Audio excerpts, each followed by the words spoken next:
épisode du balado Affaires d'État des collines au tribunal du programme de droit et politique appliquée de l'État de l'Université de Sherbrooke. Donc, je me nomme Andrea, je suis étudiante en troisième année au baccalauréat en droit de l'Université de Sherbrooke. Puis aujourd'hui, je suis accompagnée de Maître Côté, doctorant en droit et chargé de cours à forfait au baccalauréat en droit et ainsi qu'au cycle supérieur de l'Université de Sherbrooke. Et aujourd'hui, on va recevoir Maître Ariane Mignolet. Donc, bonjour, Maître Mignolet. Bonjour. Maître Mignolet est commissaire de l'éthique et la déontologie au Québec. Puis avant d'entamer sa carrière juridique, Maître Ariane Mignolet a œuvré à l'Assemblée nationale pendant plus de 17 ans, où elle a occupé plusieurs fonctions. Donc, entre 2000 et 2007, elle vient occuper le poste de secrétaire de la Commission des finances publiques, puis de conseillère en procédure parlementaire. En 2010, elle prend la tête de la direction des affaires parlementaires, puis de 2011 à 2017, elle va devenir la directrice générale des affaires juridiques et parlementaires à l'Assemblée nationale, jusqu'à sa nomination au titre de commissaire à l'éthique et à la déontologie de l'Assemblée nationale. Elle occupe également la présidente du réseau francophone d'éthique et de déontologie parlementaire depuis sa création en octobre 2019.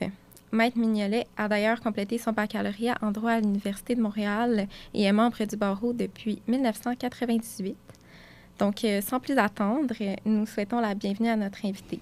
Donc, bonjour, Madame la commissaire. C'est un honneur et un privilège de vous recevoir en studio pour notre balado-diffusion et nous sommes certains que nos auditeurs auront beaucoup d'intérêt à vous entendre. Ça me fait très plaisir d'être ici. Merci de m'avoir invitée. Donc, pour la première question, Maître Mignolet, vous avez terminé vos études en droit en 1998. Puis, dans le fond, on devrait savoir pourquoi vous vous êtes lancé si rapidement dans la vie politique. En fait, je vais me permettre de corriger deux affirmations que vous venez de dire. Je n'ai pas terminé en 98. J'ai terminé mon baccalauréat un petit peu plus tôt. Je suis un barreau 98, mais entre la fin de mon bac en droit et d'avoir complété donc le stage du barreau, il s'est écoulé un certain temps. Dans un premier temps, je ne considère pas que je me suis lancée dans la politique active. Pour moi, la politique active, c'est être membre de l'Assemblée nationale, être un membre de personnel de l'Assemblée des députés et des ministres. Donc, j'œuvre dans le milieu parlementaire depuis maintenant plus de 23 ans, 24 ans. Voilà, ça n'a pas été... ce n'était pas un intérêt développé chez moi quand j'ai fait mes études de droit. Je n'étais même pas persuadée de vouloir les terminer. C'est pour ça que j'ai terminé mon baccalauréat en droit en 94 et que tous mes collègues sont barreau 94. Et moi, j'ai décidé de faire une fugue et je suis partie explorer d'autres avenues avant de revenir et de terminer mon stage du barreau et de finalement obtenir mon titre d'avocate. Mais ça n'a pas été un intérêt premier ni pour le droit ni pour le milieu parlementaire. C'est à la faveur d'une offre d'emploi de l'Assemblée nationale qui cherchait un secrétaire de commission parlementaire à Québec. Et moi, j'étais à Montréal et je souhaitais venir à Québec. Et je me suis dit, wow, ça a l'air intéressant. Et je suis venue pour ces raisons-là. Et une fois que je suis tombée dans l'eau, je n'ai plus voulu en sortir. Donc, ça a été un coup de foudre pour le milieu parlementaire, mais ce n'était pas un intérêt depuis longtemps. C'est donc l'appel de l'opportunité qui a créé ce heureux hasard qui vous a dirigé vers cette prometteuse carrière, si je comprends bien? Absolument, absolument. Je ne m'attendais absolument pas à ça. Je cherchais à m'installer à Québec et c'est tout un milieu que j'ai découvert et pour lequel je me suis sentie complètement happée. On peut dire que ça a bien fonctionné. Et ensuite, en 2017, vous avez été nommé commissaire à l'éthique et à la déontologie pour 5 ans, mandat qui a été renouvelé en 2022. Donc, quels seraient, selon vous, le ou les principaux facteurs de votre parcours professionnel qui vous ont valu cette réalisation? Bon, je dirais que essentiellement, ce que je crois, c'est que mon parcours à l'Assemblée nationale, ma connaissance du milieu parlementaire, ma connaissance de la réalité du travail des élus et du travail des membres du personnel m'a aidé beaucoup. Ça, c'est, je pense que il me connaissait, donc avec mon parcours à l'Assemblée, tous les membres de l'Assemblée savaient qui j'étais, connaissaient ma feuille de route. Et de toute façon, pour exercer les fonctions que j'exerçais déjà, je devais avoir une neutralité sans tâche et donc n'avoir jamais été impliqué, etc. Et tout. Et je pense que ça, c'est pas toujours évident à trouver déjà, d'avoir une formation en droit et de connaître le milieu parlementaire. Je pense que ça... Puis il faut comprendre que quand j'ai été nommée, ça faisait quand même un certain temps qu'il cherchait. Le commissaire Saint-Laurent avait annoncé qu'il souhaitait quitter, mais il est resté en poste tant qu'il n'y avait pas un successeur. Donc, il y a eu un certain temps. Donc, je pense que tout ça mis ensemble a fait en sorte que j'étais à la bonne place au bon moment, je pense. Parfait. Donc, ensuite, œuvrant dans l'ère politique depuis plus de 23 ans, comment décrivez-vous l'évolution du rôle et de la réalité du parlementaire dans le monde politique québécois? Puis, est-ce que vous avez constaté des transformations, des améliorations ou des nouveaux défis que vous faites face à tous les jours? C'est sûr qu'en quasiment un quart de siècle autour, je pense que oui, le travail a évolué, le travail d'un élu a évolué, les responsabilités, l'exercice de la charge a évolué. Je pense qu'elle évolue tout le temps. Je dirais qu'un des changements, surtout, je pense que un rôle d'un député, depuis longtemps, ça a toujours été facilement associé. Un député, oui, ça siège à l'Assemblée nationale, ça travaille sur le processus législatif. Il y a un rôle de législateur, de contrôleur de l'activité gouvernementale. Je dirais que le rôle qui me semble être le plus en évolution, c'est le rôle d'accompagnement des gens, des citoyens de sa circonscription, des besoins des citoyens.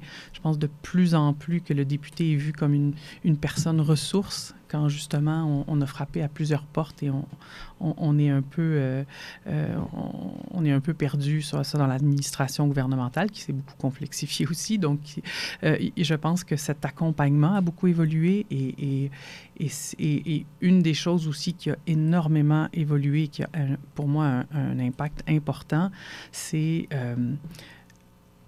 la montée des médias sociaux, de l'instantanéité, du clip, de la nouvelle qu'il faut faire rapidement. Avant, on rencontrait, j'imagine, les élus, les journalistes écrivaient des chroniques, écrivaient des faits. Maintenant, c'est celui qui sort la nouvelle le plus rapidement. Donc, je pense il a fallu apprendre, et je pense que ça se fait toujours en continu, là, de pouvoir de se faire accoster à n'importe quel moment, avoir une opinion sur tous les sujets qui peuvent nous arriver et savoir que une fausse... un pas de côté, il y a pas de place à l'erreur. Hein? Je pense que c'est un enjeu, l'utilisation des médias sociaux. Il faut savoir s'en servir dans son travail et ne pas être piégé par... Ça, je pense que c'est un gros défi. Et puis peut-être que je reviendrai aussi à ce que j'ai dit dans l'accompagnement des citoyens. On sent qu'il y a de plus en plus en tout cas, je pense que le travail en circonscription est très prenant et c'est pas évident quand tu habites à je ne sais pas combien d'heures de voiture ou d'avion ou de train de ta pour venir siéger au Parlement. Donc, ça implique laisser sa famille, laisser même son bureau de circonscription, venir faire son travail, retourner. C'est du plus que temps plein, hein, je pense que... Et on a beau avoir fait des réformes parlementaires, essayer de concilier travail, famille, et puis on rajoute à ça, si on est une femme, si on a on a des congés parentaux ou même comme papa, des congés parentaux, etc. C'est pas évident à concilier avec un milieu qui vous en demande 60 heures par semaine, là, toutes les fins de semaine et toutes les semaines. Je pense que c'est prenant. J'ai l'impression que c'est de plus en plus prenant. Peut-être que je me trompe, peut-être qu'il faudrait demander aux politiciens eux-mêmes, mais de mon point de vue, je pense que c'est de plus en plus prenant. Bien, c'est sûr que c'est un gros défi pour vous de jour en jour, en fait. Je suis convaincue. Vous avez été directrice générale des affaires juridiques et parlementaires à l'Assemblée nationale pendant 6 ans, avant d'y devenir commissaire à l'éthique et à la déontologie. Parlez-nous de cette transition. Pourquoi avoir fait le saut? Et avez-vous fait face à des défis ou à des enjeux particuliers dans la transition entre vos anciennes et vos nouvelles fonctions? Je dirais que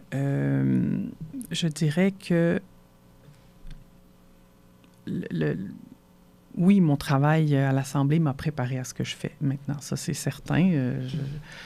Je ne peux pas vous dire exactement quel aspect particulier, mais c'est évident que, je pense, ma connaissance du milieu, le droit appliqué en politique, c'est très particulier.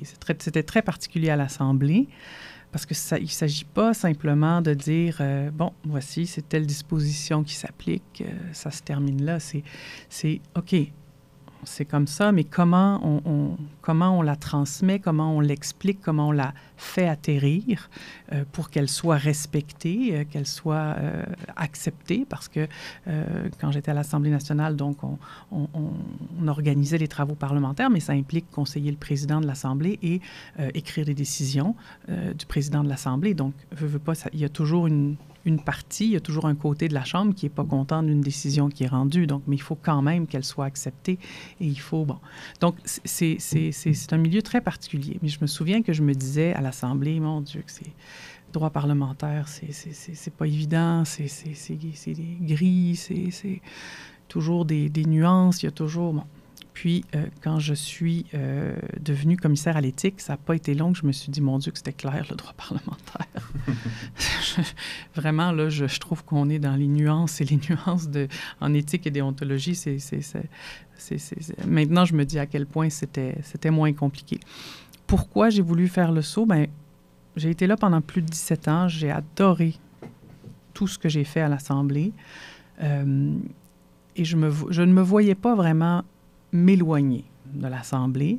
Donc, je sentais que j'avais peut-être envie de quelque chose de nouveau, mais je ne pouvais pas concevoir de quitter complètement le milieu. Je pense que quand tu rentres dans un milieu comme ça, où tu plonges, tu adores ça, ou tu repars assez vite.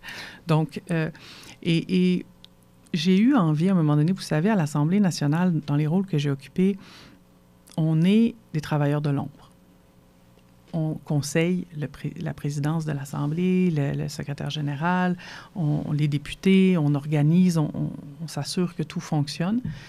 Et il est arrivé, à un moment donné dans ma vie, des circonstances personnelles aussi qui m'ont fait me dire, tiens, j'ai envie peut-être de m'impliquer un peu plus, d'aller un peu plus loin, dire ce que je pense. Mais pour moi, il n'a jamais été question de franchir le pas et de m'en aller dans l'arène politique. Ça, pour moi, c'était très clair. Je serais incapable, mais j'aime ce milieu-là. Et cette opportunité-là, tiens, je jongle avec les mêmes acteurs, c'est quand même très lié et je peux quand même venir, moi, apporter ma touche et selon mes valeurs, mes principes et m'exprimer à ce sujet. Je pense que c'est ça qui m'a fait faire le saut. Ouais. Super. Puis maintenant, on va passer plus sur une question un peu plus d'actualité. Donc, plus tôt cette année, le nouveau salaire des députés a su faire l'objet de plusieurs débats, notamment au travers du projet de loi 24 qui proposait une augmentation du salaire des députés de près de 30 %. Vous vous êtes prononcé sur le sujet à plusieurs reprises en soutenant que cette situation serait problématique à la lumière des conflits d'intérêts. Pourriez-vous nous en dire davantage et aurez-vous des solutions ou des pistes de réflexion à proposer? Oui. Écoutez, ce qui est en cause, c'est la détermination de ses propres conditions de travail. Je vais essayer de ne pas rentrer dans le trop technique, mais il y a un article du Code qui prévoit que les députés ne peuvent pas s'exprimer ni voter sur un dossier, soit à l'Assemblée nationale ou dans une de ses commissions, pour lesquels il a un intérêt personnel, financier et distinct. Et en l'espèce, ça touche personnellement un député, ses conditions de travail, ça a une incidence financière, c'est un intérêt personnel et financier. Et la distinction qui doit être faite, c'est-à-dire l'article prévoit que ça doit être distinct de la population ou de la députation. Donc, quand on arrive à ce critère-là, bien évidemment, non, c'est la même chose pour les 125 élus. Donc, il n'y a pas une distinction à faire par rapport aux élus. Et cet article-là leur permet donc, ils n'ont pas d'interdiction de discuter de leur salaire, de leur... Cependant, et cet article-là, je dois dire, a un pendant dans d'autres codes ailleurs au Canada. Seulement, c'est plus clair. Les autres codes prévoient spécifiquement, notamment au fédéral, que la détermination des conditions de travail des élus ne constitue pas un intérêt personnel au sens de leur code. Donc ça, c'est clair et c'est... Dans le code, l'article 25 n'interdit pas quand on l'interprète comme ça, mais il y a aussi les articles phares du code. Et là, je parle des articles sur les conflits d'intérêts, les articles 15 et 16, qui prévoient, eux, qu'on ne peut se placer dans une situation où son indépendance de jugement pourrait être affectée par un intérêt personnel ou influencée par un intérêt personnel. Et l'article 16 qui dit qu'on ne peut pas, absolument pas, favoriser ses intérêts personnels. Et là, ces articles-là, bien là, ça pose un problème, eu égard à la détermination de ses propres conditions de travail. Donc, c'est pour ça que mon prédécesseur avait déjà appelé à ça. Il y a eu également plusieurs autres voix qui ont dit qu'on devrait laisser ça à un comité indépendant. Et donc, il y a eu le rapport Leroux-Dubé sur la question. Il y a eu plusieurs discussions à cet effet. Et donc, oui, moi, comme mon prédécesseur, je m'inscris et j'ai recommandé qu'on devrait laisser ça à un comité indépendant parce que cette question-là, même si elle ne revient pas tout le temps, on l'a vu, là, ce qui s'est passé récemment, ça fait couler beaucoup d'encre. Et dans la perception, je veux dire, quand on parle d'éthique et de déontologie, bien, les perceptions, hein, même en droit tout court, on m'a toujours dit, la première chose qu'on m'a appris en droit, c'est que l'apparence de justice est aussi importante que la justice elle-même. Et dans cette matière, bien, je pense que plus on va mettre de distance, mieux c'est. Donc, à la limite, même, ça pourrait être de fixer ses conditions de travail, mais que ça s'applique à la prochaine législature. Comme ça, on n'est pas visé par ce qu'on adopte. Et oui, on peut avoir l'intention de se représenter, mais on ne peut jamais prévoir si on va être élu. Donc, au moins, ça mettrait une certaine distance. Mais voilà, c'est ça mes préoccupations face à la détermination de ses propres conditions de travail pour les élus. Je ne sais pas si je réponds à votre question. Oui. Mais c'est quand même un enjeu éthique fort important qui est lié directement à la confiance que la population peut avoir envers ses élus. Donc, si nous avons des élus qui sont capables de capter la chose politique pour leur intérêt personnel, eh bien, naturellement, la population perdrait confiance dans sa députation. Mais avec une fonction comme la vôtre, vous êtes capable de garder la confiance de la population dans les élus, notamment au travers de l'éthique et la déontologie parlementaire. Et la question du salaire et de la rémunération, cet enjeu, comme plein d'autres, mais est un brillant exemple de la nécessité de vos fonctions. Et juste à vous entendre, ma seule réaction, c'est de dire oui, et c'est nécessaire, on en a besoin. Donc, merci. Au nom de la démocratie québécoise, merci pour ces fonctions. Je pense qu'effectivement, on est souvent vu comme... souvent, on réfère au genre de poste que j'occupe, hein, c'est des chiens de garde, mais il y a un autre terme que j'ai entendu il n'y a pas longtemps, aussi le chien berger, quand on parle maintenant d'intégrité publique, plus l'accompagnateur. Puis moi, c'est ce que j'essaye de donner énormément depuis que je suis là, cette couleur à l'institution.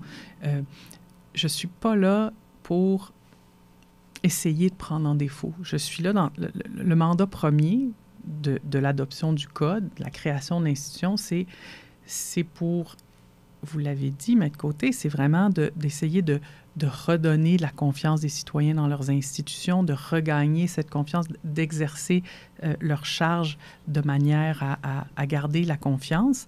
Et je pense que mon rôle premier, c'est de les aider à faire ça. Et pour moi, c'est pour ça que la prévention, l'accompagnement, pour moi, c'est le plus important. C'est pas ce dont on parle le plus. On parle des enquêtes. Mais là où je fais le plus de travail, là où mon équipe est le plus impliquée, c'est dans l'accompagnement, en rappelant les principes éthiques, en faisant en sorte que des réflexes éthiques s'installent au fur et à mesure des appels, des conseils, de l'accompagnement. C'est un peu en arrière-plan de toutes les décisions qui se prennent, dans le fond. Oui. Et je retiens, plutôt que chien de garde, chien de berger. C'est une excellente métaphore. Ça vient pas de moi, je vous le dis, je pourrais même... Mais je l'ai entendu et je l'aime. Ah, elle est parfaitement appropriée. Donc, alors, si vous me permettez, je vais prendre le micro et allons-y avec quelques questions qui relèvent davantage du domaine juridique.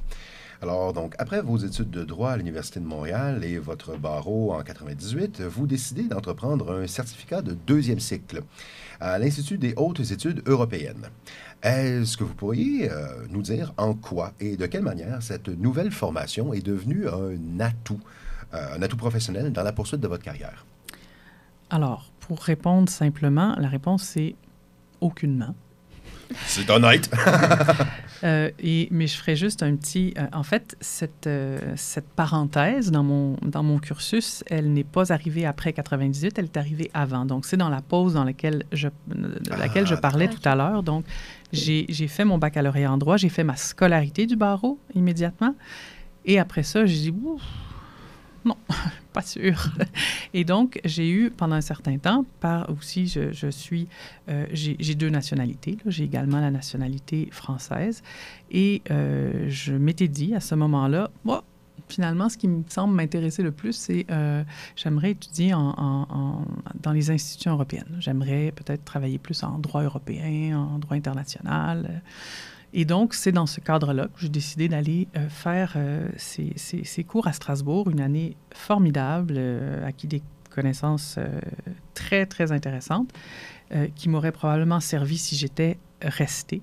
Mais pour des raisons personnelles, à la fin de cette année-là, j'ai dû rentrer au Québec. Et c'est là que je me suis dit, bon, ben là, tant qu'à être revenu, on va finir ce barreau et on va regarder dans cette voie-là.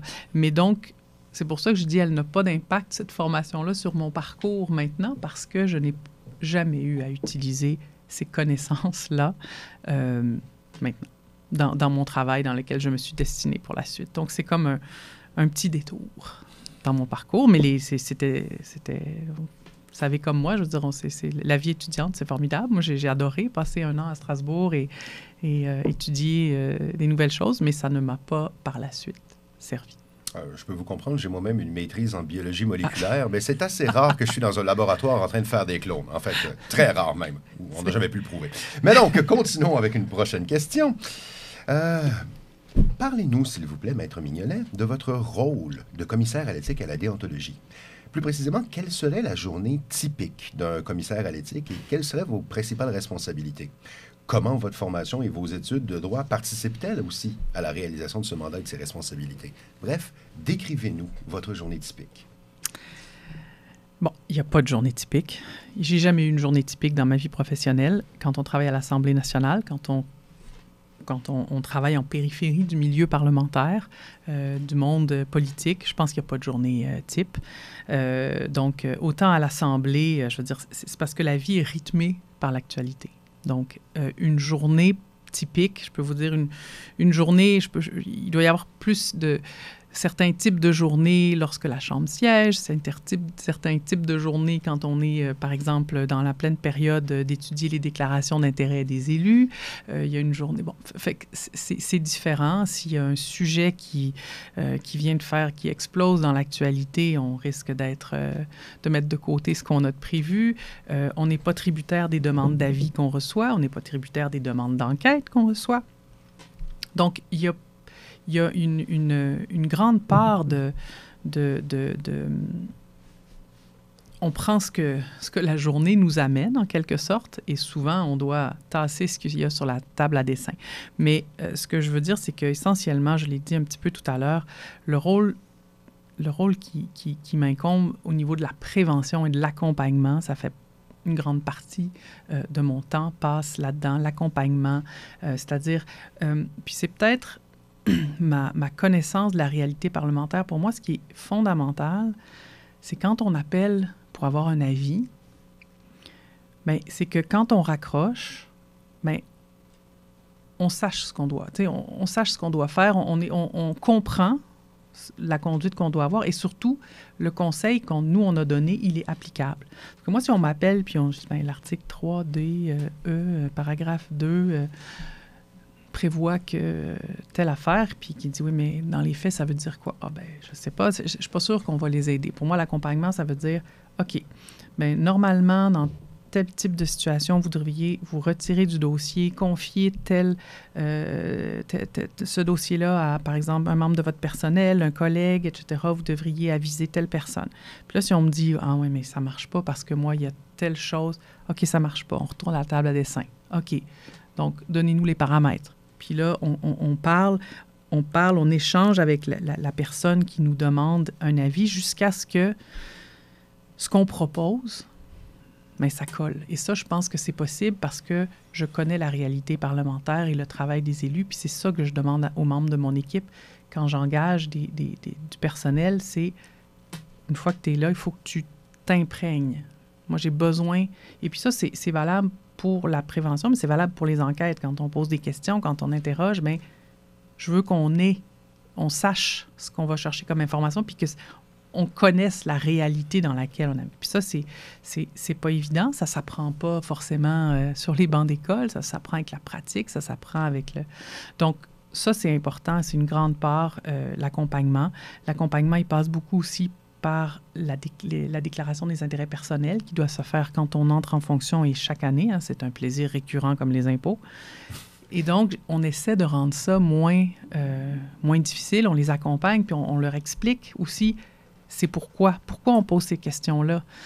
C'est parce qu'on a besoin de telle information, tout ça. Bon, puis ça nous permet de les guider. Ah, je vois que vous avez des intérêts dans telle entreprise, votre beau-frère, tout ça. Bon, mais moi, à la lecture de ça, je pense que vous devriez faire attention à tel aspect. Donc, ça nous permet d'agir en amont aussi, de prévenir des situations. Donc, comme je vous dis, les journées typiques, il n'y en a pas tant que ça. Évidemment, ça peut être un peu plus calme hors des périodes où l'Assemblée se réunit. Mais des fois, c'est ça, on a un appel, je dois aller en commission parlementaire, je ne suis pas sûre que je peux m'exprimer sur ce dossier-là parce que, etc. Donc là, c'est très rapidement qu'il faut accompagner. Donc c'est ça qu'on fait. Et puis évidemment, bien, veux pas, être commissaire à l'éthique, c'est être gestionnaire de mon équipe. Équipe qui a quand même beaucoup grossi au cours des dernières années. Donc, il y a de l'intendance, je devrais dire, comme toute institution.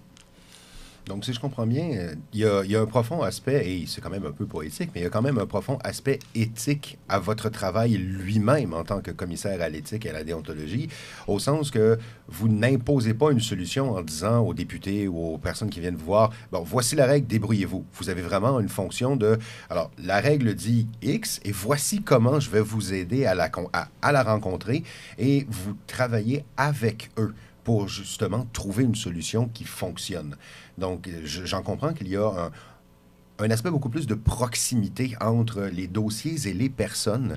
Et, écoutez, simplement à vous entendre, je ne peux qu'imaginer que le taux de succès, disons le taux de bonne pratique déontologie avec une telle méthode, de bonne pratique déontologique avec une telle méthode doit tout simplement monter depuis les dernières années.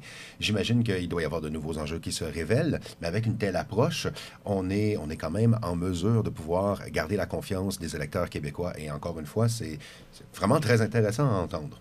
Malheureusement, le temps est un maître cruel qui file, alors je vais devoir passer rapidement à... Je vais devoir sauter quelques questions, mais il y en a quand même certaines que j'aimerais beaucoup vous adresser. Donc, depuis le début de votre pratique, comment les notions d'éthique et de déontologie ont-elles évolué avec la présence de plus en plus importante des réseaux sociaux? Donc, Rapidement, selon vous, comment est-ce que le monde de la politique et le monde du droit qui est lié à la politique devrait-il ou pourrait-il s'adapter à l'ère des réseaux sociaux et l'ère du X instantané? Oui, ben, j'en ai fait mention tout à l'heure dans l'évolution du rôle des parlementaires. La place des médias sociaux maintenant est de plus en plus importante. Et je dirais qu'elle soulève des enjeux dans la pratique en fait, l'application du code d'éthique et de déontologie. Puis, c'est certain que bon, c'est un outil qu'il faut apprendre à gérer. C'est à double tranchant. La question de base, il n'y a pas de disposition spécifique à l'utilisation des médias sociaux, là, mais n'importe quel...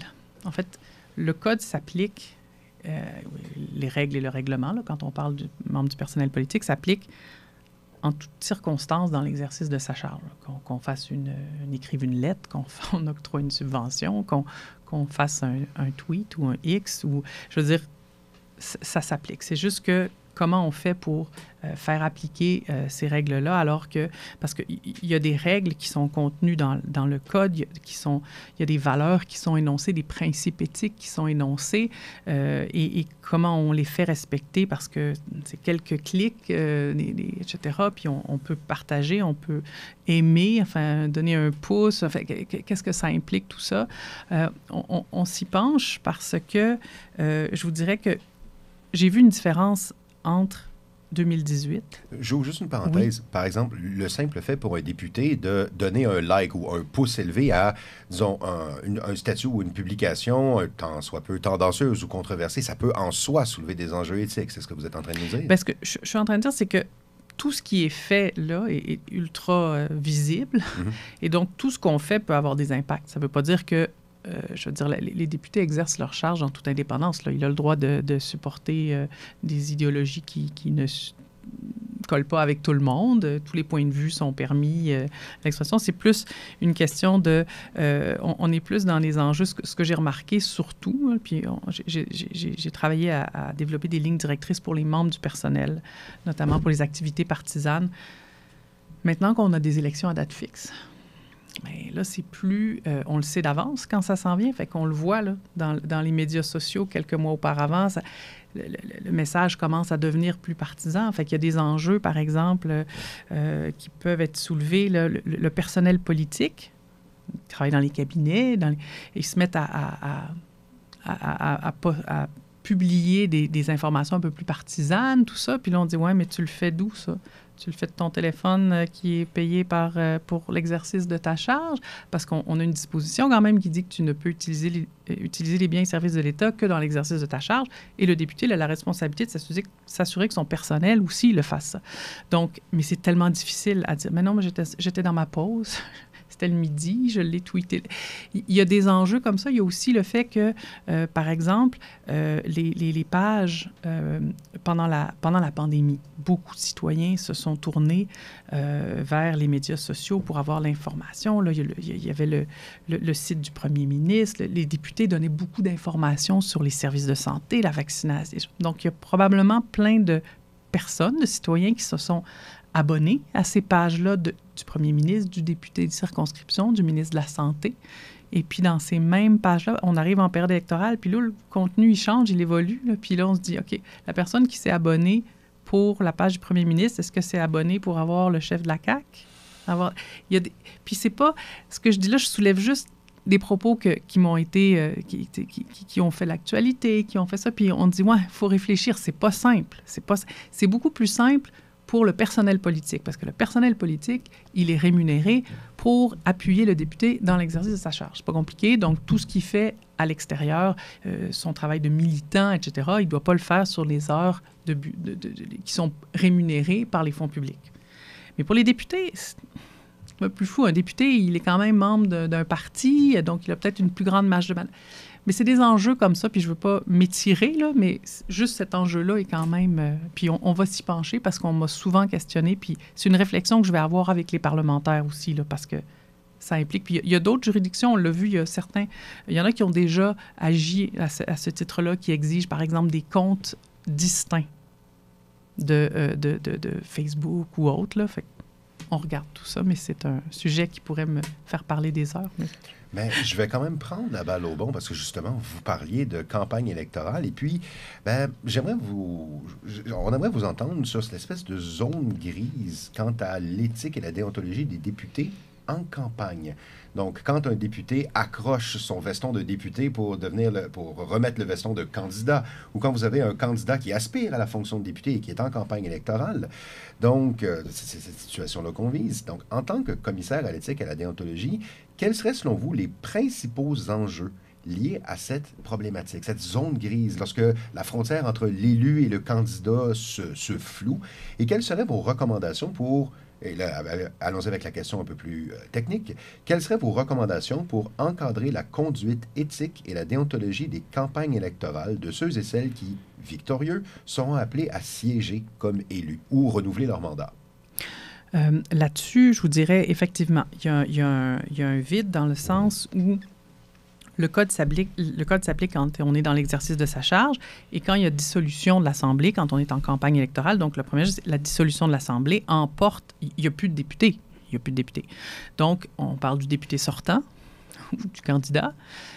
Par contre, donc, de facto, le code ne s'applique pas, sauf pour les ministres. Les ministres, comme vous savez, ils demeurent ministres jusqu'à l'assermentation du nouveau Conseil des ministres. Donc, le code s'applique pour les fonctions ministérielles. Donc, il y a comme une espèce de double standard, en quelque sorte. Je pense qu'il est important... J'ai d'ailleurs recommandé que, 1, le code continue à s'appliquer, ou que 2, s'il ne s'applique pas dans son entier, que certaines dispositions s'appliquent, notamment celles que j'ai mentionnées il y a quelques minutes, que le devoir d'utiliser les fonds publics, l'utilisation des biens et services de l'État dans l'exercice de sa charge. Parce qu'on a beau dire, il n'y a plus de députés, le bureau de circonscription, il reste ouvert. Les employés, ils sont payés. Le député, il continue de donner un certain temps. Il n'est pas juste candidat, il va quand même continuer à assurer la permanence et les services aux citoyens. Et pour ces raisons, le non-député est payé comme député pendant toute cette période de la campagne électorale et probablement jusqu'à une semaine après, jusqu'à le résultat de... Donc, il est payé, il engage des fonds publics pour son personnel, des dépenses, son bureau de circonscription. Il devrait y avoir une certaine reddition de comptes et en toute logique de dire qu'on puisse vérifier ce qui puisse se passer dans cette période-là. Donc, ça, pour moi, c'est clair. Puis, au minimum, cette disposition-là et au mieux un peu plus parce qu'il peut y avoir des dispositions sur les dons et avantages. On peut recevoir des dons en campagne qui pourraient venir vous remordre après si vous êtes élu. Donc, je pense qu'il y a comme il faut regarder ça. Il y a certaines autres endroits qui ont des dispositions un peu qui pallient à ça. Il y a certains endroits, il y a un endroit en particulier où il est prévu que le code ne s'applique pas, sauf quand il est réélu. Là, on revient en arrière et cette période-là peut être couverte en quelque sorte. Merci pour cette réponse très éclairante. Je vais laisser la question finale à Andrea. Oui, donc la dernière question, c'est un peu plus comme un wrap-up de tout ce qui a été dit. On sait que vous avez une carrière vraiment impressionnante, vous l'avez vraiment bien démontré. Connaissant ce que vous savez aujourd'hui et à la lumière de votre expérience, y a-t-il des réalisations dont vous êtes particulièrement fier dans votre carrière ou certaines choses que vous auriez fait différemment?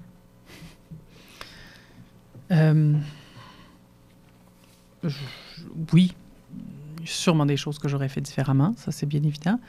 Mais je vous dirais que les dernières années, comme commissaire à l'éthique et à la déontologie, m'ont vraiment sorti de ma zone de confort. Quand ça fait 17 ans et quelques, tu es dans une organisation, là, j'étais un peu dans mes pantoufles. Et j'étais donc gestionnaire de plusieurs dizaines de personnes, etc., avec une équipe. Et quand je suis arrivée au commissaire à l'éthique, on était 4. 4 personnes, donc vous imaginez bien, il faut tout faire. Il faut se mettre la main à la pâte, comme on dit, et tout. Et ça a été un ajustement.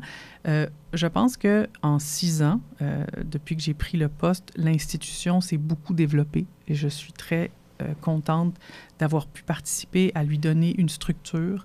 Mon prédécesseur l'a créé, il a dû écrire les premiers formulaires, il a dû, bon, c'est un travail, on part de rien, trouver un local. Moi, je suis arrivée au moment où il fallait développer, institutionnaliser des processus, garder la jurisprudence, etc., former une équipe. Donc ça, je suis très contente. On était 4, on est 16. On est en 6 ans.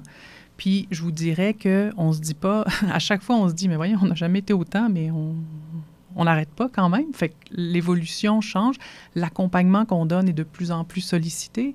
Je veux dire, l'accompagnement personnalisé qu'on fait, moi, c'est pas un appel, je me pose telle question, OK, fais ça, merci. Souvent, c'est plusieurs appels. Nous, on fait des appels ailleurs, on essaie de trouver, on fait confirmer, ah non, ça marche pas, on va retravailler. Donc, ça demande beaucoup. Puis, veut pas, mais on est une petite institution, mais il faut quand même répondre à toutes les obligations qu'on a en matière d'organisation publique, etc. Et une chose, donc ça je suis très contente de développer. Je trouve quand j'ai pris le poste en 2017, puis même encore maintenant en 2023, créer dans la fonction publique québécoise, c'est un défi, c'est une chance inouïe. Les gens changent de carrière, mais souvent tu arrives dans une organisation, un ministère qui est là depuis belle lurette, là, tu le crées. Je trouve ça fabuleux, puis je suis très fière de ça. Et l'autre chose, c'est depuis que je suis là, j'ai le réseau d'éthique et francophone d'éthique et de déontologie parlementaire, je l'ai bâti depuis que je suis arrivée. Ça fait 4 ans que je le préside. Je trouve que c'est vraiment quelque chose de magnifique. L'éthique et la déontologie parlementaire, c'est un milieu qui évolue constamment. Et même si on n'a pas les mêmes règles que les voisins, de voir cet engouement pour... parce que maintenant, je pense que c'est un incontournable. On ne peut plus retourner en arrière et on va toujours vers plus de transparence, plus d'éthique, plus de...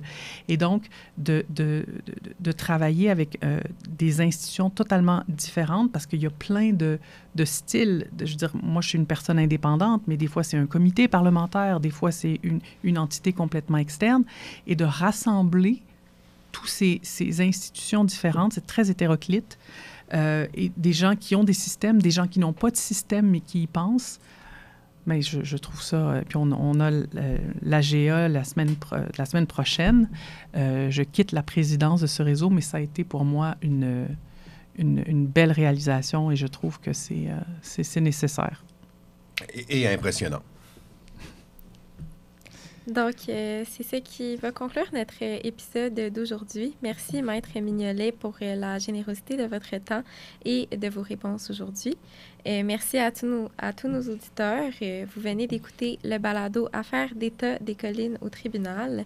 Je suis Andrea et je suis accompagnée de Maître François Côté, docteur en droit et chargé de cours à forfait au baccalauréat et au cycle supérieur, que je remercie également. Nous espérons que vous avez apprécié ce 7e épisode avec Maître Ariane Mignolet, commissaire à l'éthique et à la déontologie de l'Assemblée nationale, que nous remercions à nouveau. Pour obtenir plus d'informations sur ce balado disponible sur YouTube, Spotify et CFAC, ou si vous désirez en savoir davantage sur le programme de droit et politique appliquée de l'État, ainsi que pour toute question relative au programme et aux modalités d'inscription, nous vous invitons chaleureusement à consulter notre page web. Merci à tous et au plaisir de se revoir au prochain épisode.